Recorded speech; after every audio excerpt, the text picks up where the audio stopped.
Hello once more. Welcome to Nightmare Tuesdays, courtesy of some idiot. Hi, that would be me. I'm some idiot. My name is Sai. I'm gonna read. I still haven't gotten this down for openings.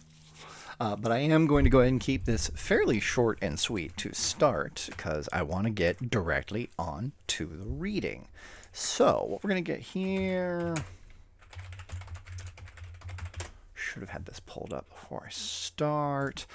What we've got today is Bealz. I hope I'm pronouncing that right. Bealz. Prince of the Southside by G.E. Moore. From the book description on Amazon. Hailing from Chicago's hardscrabble Southside Street, Bealz must contend daily with violence, danger, and rejection. All while having little to no contact with his mother, who aged out of the very same foster home he finds himself trapped in, and only able to wonder about an absent father imprisoned before he was even born. Soon enough, though, he finds his parents harbor secrets that will forever change his life. Secrets big enough to rip his world apart as they introduce him to a brand new reality. A wondrous existence where legends live and breathe and monsters fight daily to destroy everything and everyone he's ever loved. Bealz will discover he is a child of that other world, descended of royal blood, that his father hails from the Great House Askai, rulers of the Long Plains kingdom of the Incata, and that his mother, a child of earth, wields the powers of a goddess.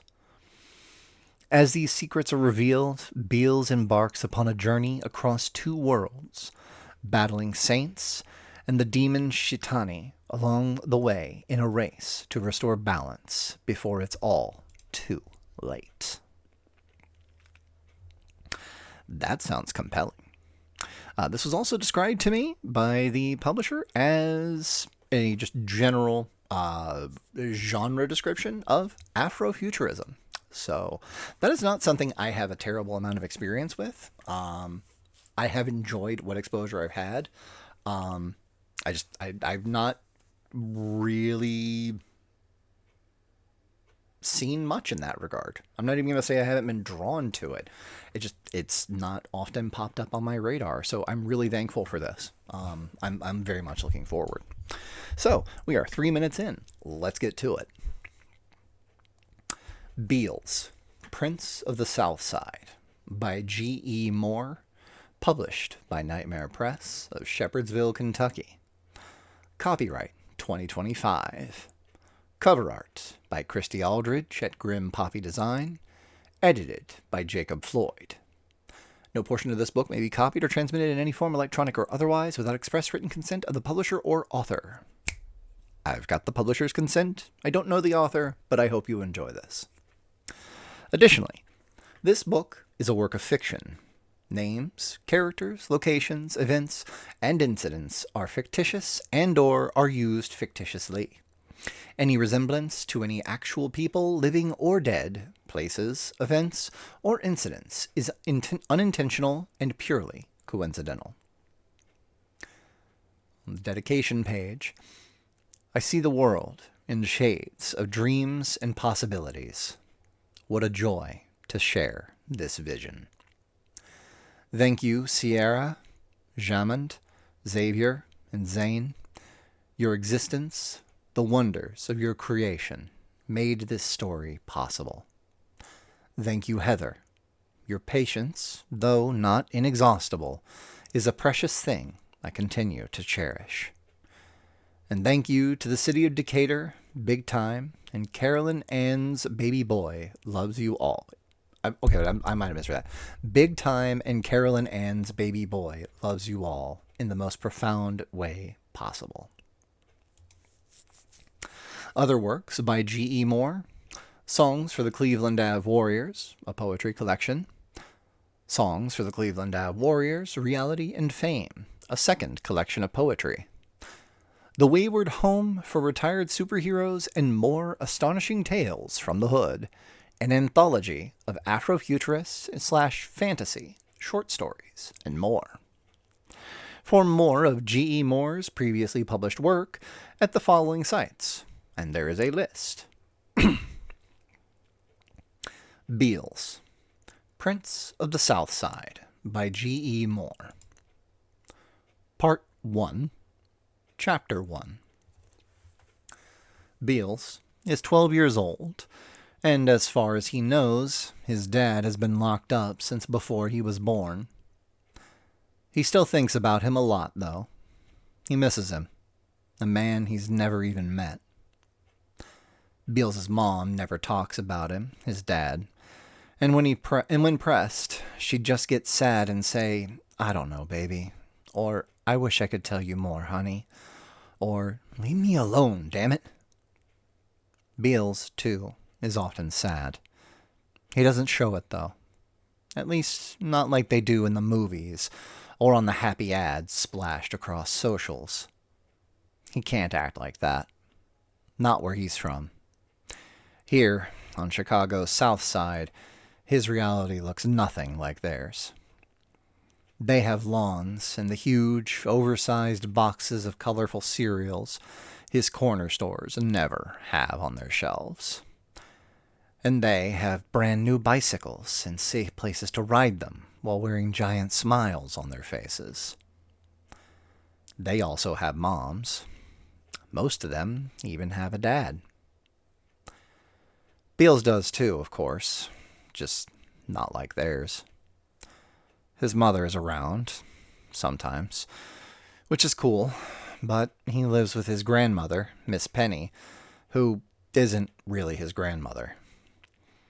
She was his mom's last foster parent before she herself had aged out of the system, back when, with nowhere else to go, and under tremendous pressure from Miss Penny, she'd had Bealz, justified by the slight bump in the monthly EBT payments. This, in Miss Penny's estimation at least, was his mother's best shot at finally contributing to the household, the ghetto equivalent of upward mobility. This is the lesson she would drill into Bealz's head whenever his mother wasn't around, at least. Which, here lately, is most of the time. Such broken rationalizations leave many of the kids in Bealz's building, like him, feeling as if they're worth little more than a few extra bucks on a check to their overstressed families. This incremental uptick in benefits, though, will never be enough to ease the overall strain, leaving the kids painfully aware of their value, both at home and out in the streets, where there's little opportunity to get caught up in a dream. In the end, it doesn't matter much, this diminishing sense of hope. It is a lost thing, impossible to believe in, especially for a 12-year-old boy. Bealz, for instance, understands, around here, if you get caught slipping, it can easily cost your life. Stepping up onto the CTA platform that offers up one of the few gateways out into the world and away from his violent Southside Chicago neighborhood, he's again made painfully aware of this reality. Standing atop the platform in a semicircle, facing their unofficial leader, Deshawn, 6 boys count their pooled money, their proceeds from this morning's larcenies. Deshawn lives a couple of blocks over from Bealz in the only area around here that's worse than his own. They go to the same school, and, at least according to Deshawn, are natural-born enemies due to some invisible boundary dissecting the streets. This irrationality is reason enough for Bealz to actively avoid the outsized, physically mature 13-year-old thug, and, typically, he manages to keep his distance, outmaneuvering rather than overpowering. More than once, though, he'd been forced to stand his ground, and the best he could have hoped for in those moments was to talk his way out of an outright confrontation, walking away with no more than a bruised ego and a little less money. The worst of it, as bad as it had gotten, had been a swarming beatdown by the whole crew, acting on Deshawn's orders, that had left him bloodied and nursing much more than a bruised ego. Recently, though, Deshawn had changed tactics, and instead of threatening to take from Bealz, he's been demanding Bealz to accept his hand in peace. The sudden shift left him very confused, but no less cautious, and it all came to a head a few weeks back when Deshawn, flanked by his boys, stepped up onto the platform wearing the brand new Jordans, the ones that had just dropped. They surrounded Bealz when they saw him and asked if he liked their new kicks, and when he hesitantly replied, "Yeah," he fully expected to get viciously kicked by them. They offered him his own pair instead. Taken aback by the offer, Bealz had still managed a hesitant, "No thanks," only to discover that to be the wrong answer. Since then, he's been forced to be even more vigilant in avoiding Deshawn and his goons.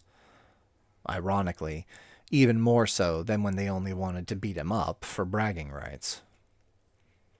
Eyeing them over suspiciously, noting the new joggers, the kicks, the flash of gold, it seems as if they found themselves a new benefactor, the only explanation for their new largesse.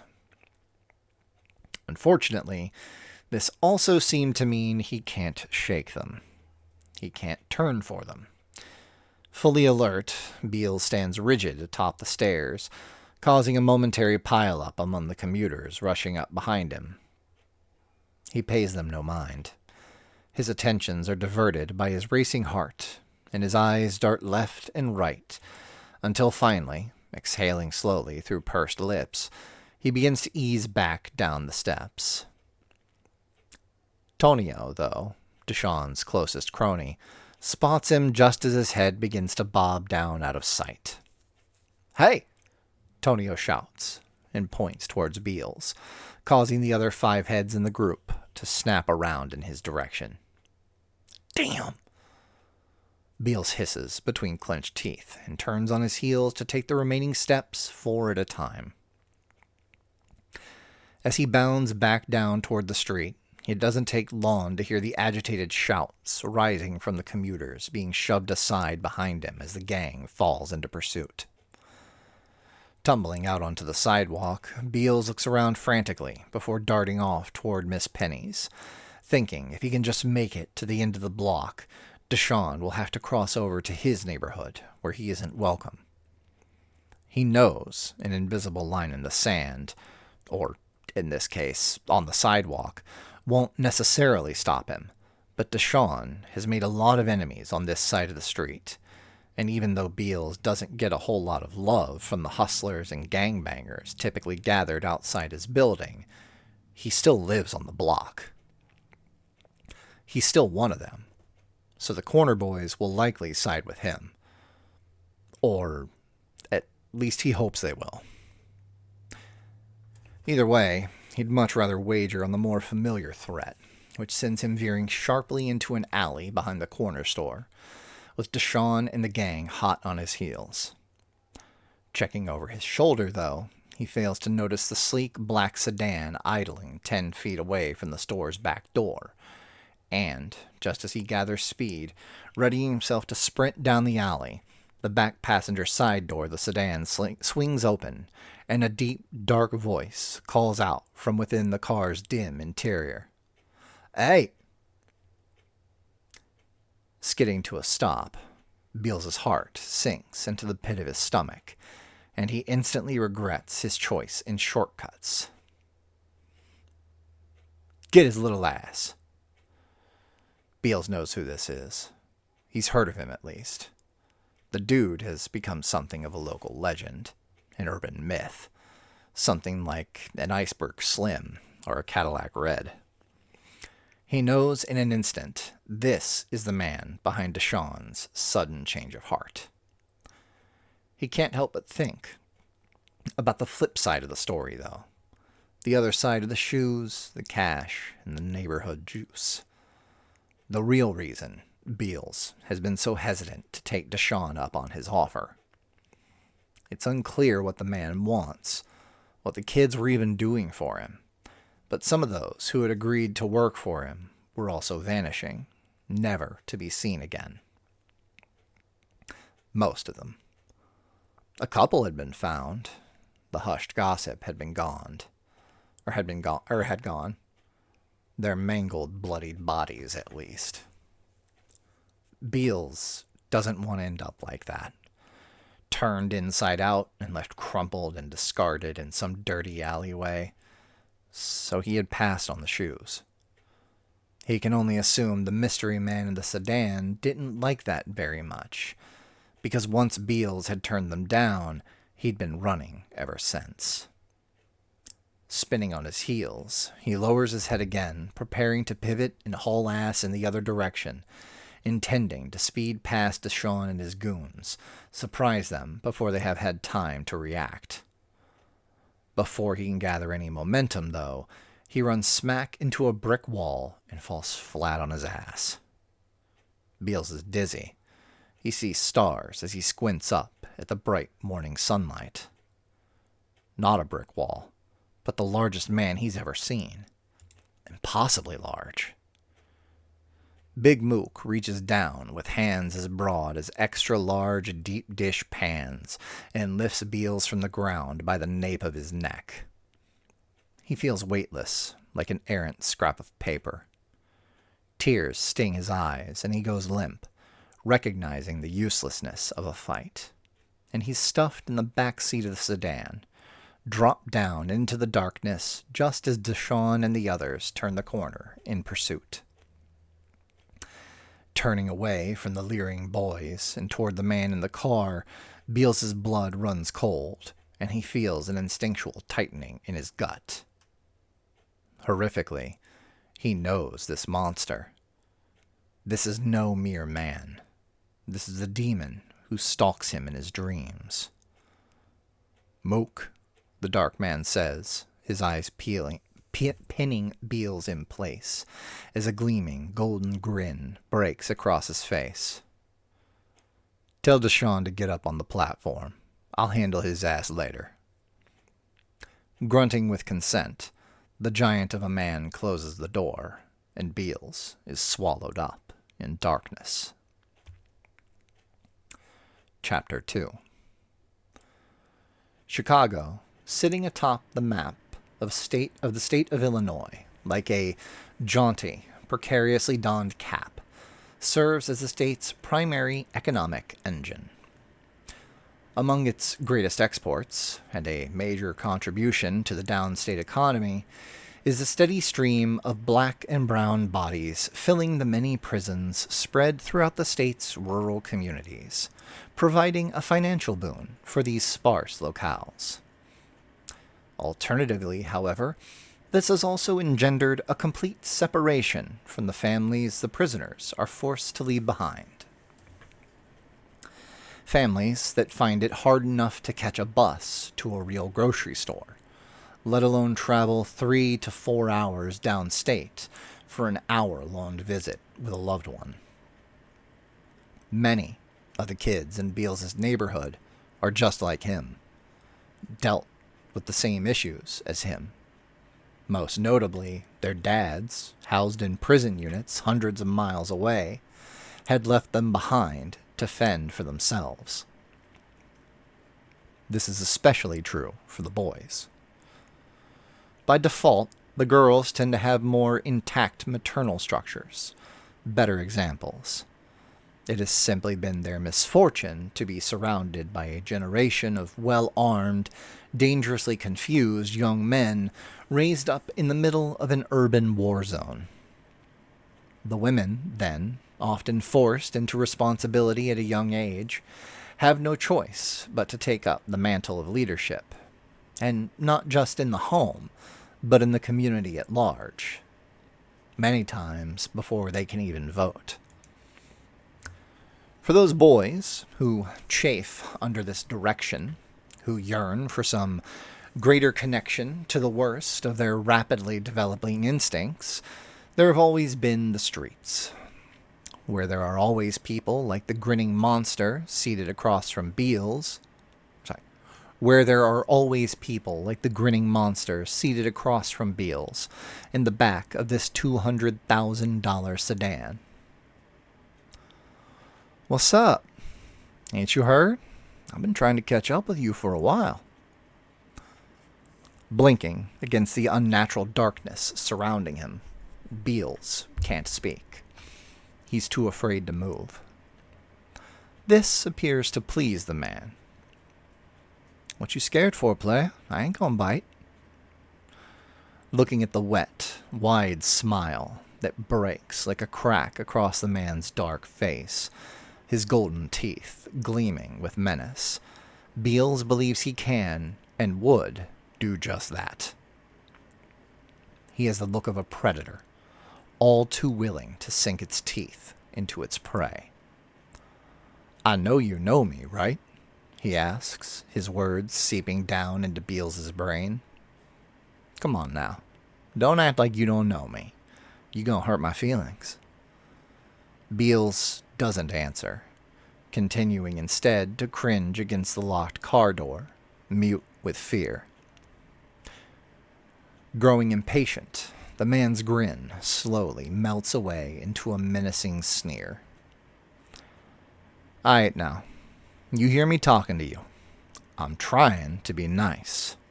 Show you some respect. Where mine at? I asked you a question. Don't you know who I am?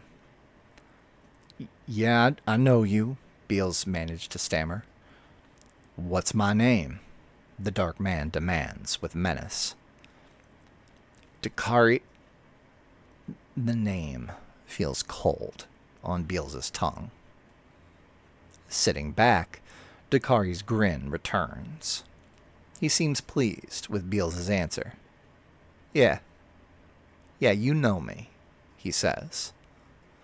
Nodding stupidly, Bealz can feel his pounding heart trying to burst from his chest. His senses tell him there is a man in the car with him, but he also sees something else. He senses something else. A vicious, shifting shadow flickers and flashes just beneath the surface of the man's skin and bones. And as Bealz stares on in horror, trying to understand what he is seeing and not seeing, the cognitive dissonance threatens to split his head wide open. I know you too, little man, the monster says. Or I should say, I know your pops. Yeah, bet he thought he was pretty slick, keeping you all covered up, hidden like that. Taken aback, Bealz tears his eyes away from the eerie, rippling nothingness surrounding Dakari and looks boldly, directly into his face. His fear is momentarily suspended by the mention of his father. Oh, Dakari says, self-satisfyingly bobbing his head.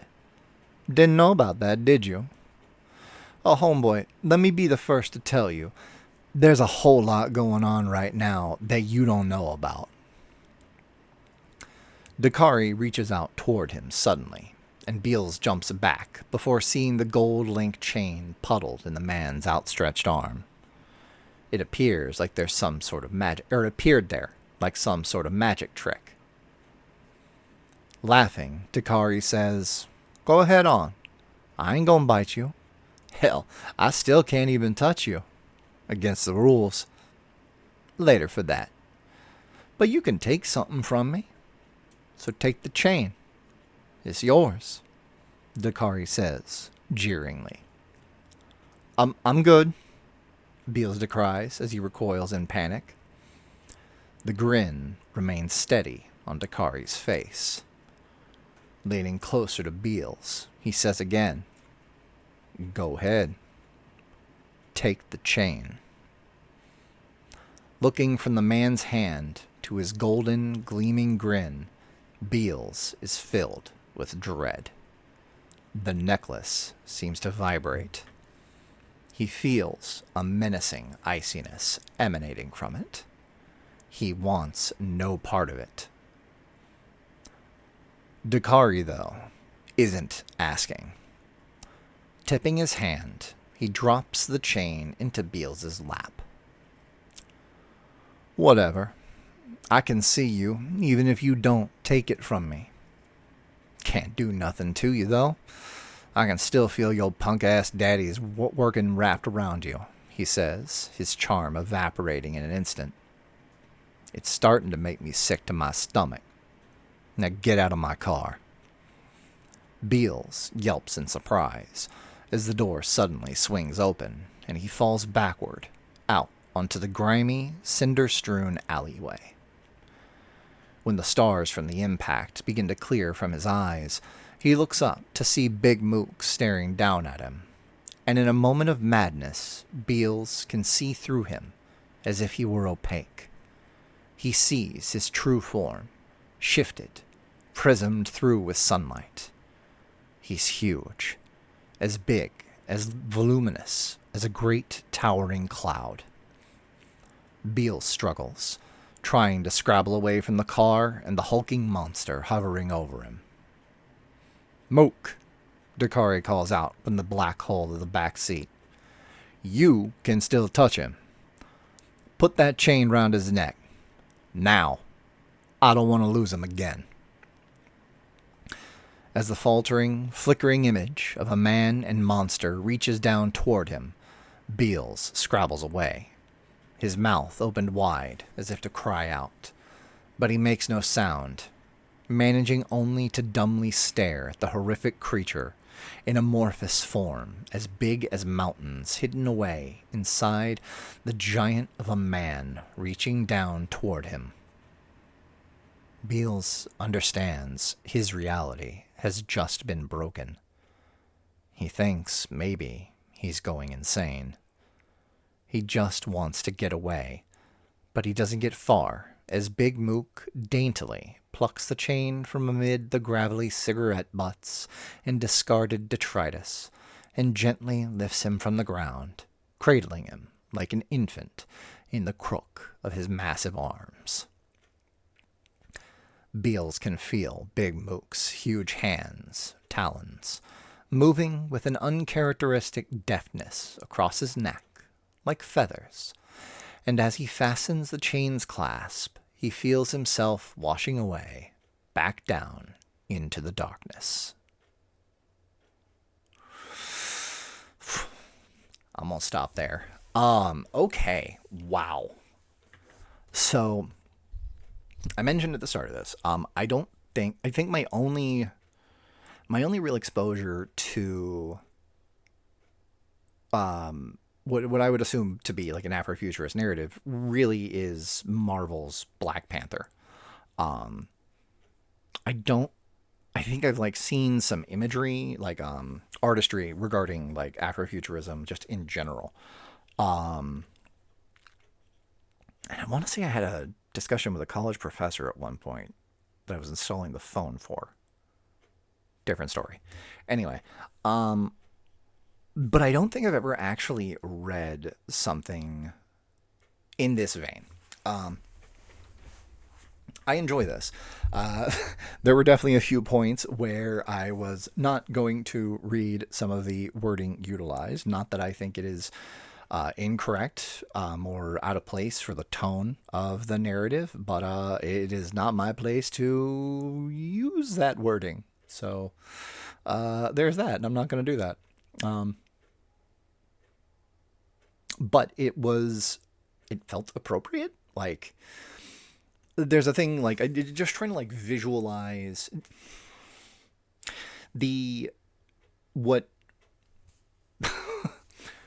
what I understand of the sort of environment being described that Bealz exists within. This, I'm trying to think of the right wording for this. Jesus. It, the perception that I have as a Caucasian dude here, um, I've grown up in poverty. I've grown up adjacent to, not as bad as the Southside of Chicago, but adjacent to ghettos for a good portion of my life. And this very much tracks, and like, I want to say like it is, I'm not actually trying to be politically correct here either, like, or like trying to like pin tiptoe through the tulips or anything. I'm just having a rough time like trying to like get the wording right of what it is I'm thinking here. Um, this reads in such a way that like, using a foundation of my own observations going through life, this feels like I can work off of that, like from like I've experienced in life, what I have seen, various different things here and there. This was something, the narrative of this was something that I can readily visualize. And I really like that. Like, I don't really know where I'm going with this one here. Um, this is a fascinating read thus far. I like the very descriptive nature of things. It's a very uncomfortable thing to read in some regards, because it reminds me of a lot of the systemic issues that exist. It's in the same sort of like discomforting where, watching something like Django Unchained. That's a very uncomfortable film to watch. But also, that's kind of the point. Um, I can't make any kind of a commentary about like whether or not this is something relatable to other individuals. Definitely not like relatable on my end. I've observed things, but it's not something I can personally innately relate to. Um, but I am very intrigued by this. I want to see more of where this one goes. Dakari is, even from the very brief bit that is present, he is terrifying.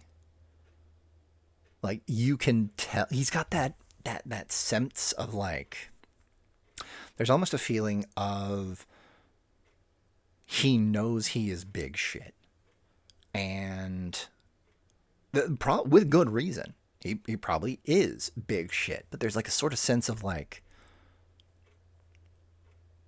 I kind of want to assume that, you know what, he feels kind of like Scar in The Lion King. That's kind of what I'm getting. Is a vibe similar to that, where it's like, yeah, no, he is capable, but like, he's a snake. I was kind of getting a lot of snake imagery off of this guy. That's what I was visualizing. I don't think it actually said anything about like him being snake-like or anything like that in the narrative itself, but I was visualizing like a coiled snake made of just ash and coal and fire, with a really just glaring grin.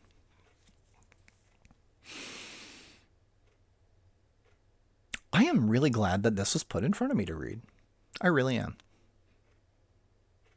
What do we got for the next? Okay. Okay. Anyway, I wasn't really sure what kind of commentary I would have on this one after reading it. But because typically with a lot of other things, like I can sit down and go like, oh, I can relate to this, I can relate to this, and I'm looping back again on that point. Like, I don't have things that I can directly relate to with this, but I'm very glad to read it. God, I feel like I'm being kind of dumb here. I'm going to move on.